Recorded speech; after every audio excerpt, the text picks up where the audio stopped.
మాన్ భారీ విజయం తర్వాత తేజ సజ్జా థ్రిల్స్ మరియు దృశ్యాలతో నిండిన యాక్షన్ అడ్వెంచర్ ఫాంటసీ చిత్రం మిరాయితో తిరిగి వస్తున్నారు.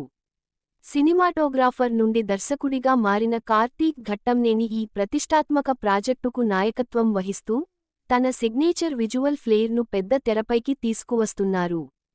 పెరుగుతున్న అంచనాల మధ్య ఈరోజు ప్రపంచవ్యాప్తంగా విడుదలవుతున్న మిరాయ్ ఇప్పటికే సంచలనం సృష్టించింది మరియు మా సమీక్ష ఇక్కడ ఉంది.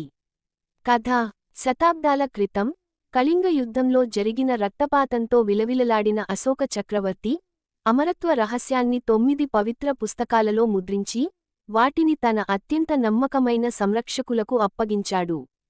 తరాల తరువాత 2000 సంవత్సరంలో దూరదృష్టి మరియు 9వ పుస్తకం యొక్క రక్షకుడిగా ఆశీర్వదించబడిన Ambika, Shriya Saran, the black sword, Manchu Manoj అని కూడా పిలువబడే మహాబీర్ లామా యొక్క పెరుగుదలను ముందుగానే ఊహించాడు.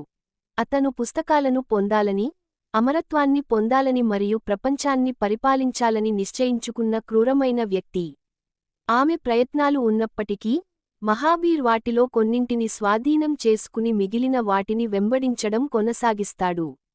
అతన్ని ఆపడానికి తీవ్రంగా ప్రయత్నిస్తూ అంబికా హైదరాబాద్కు చెందిన నిస్సంకోచమైన అనాథ అయిన వేద ప్రజాపతి తేజ సజ్జా యొక్క విధిని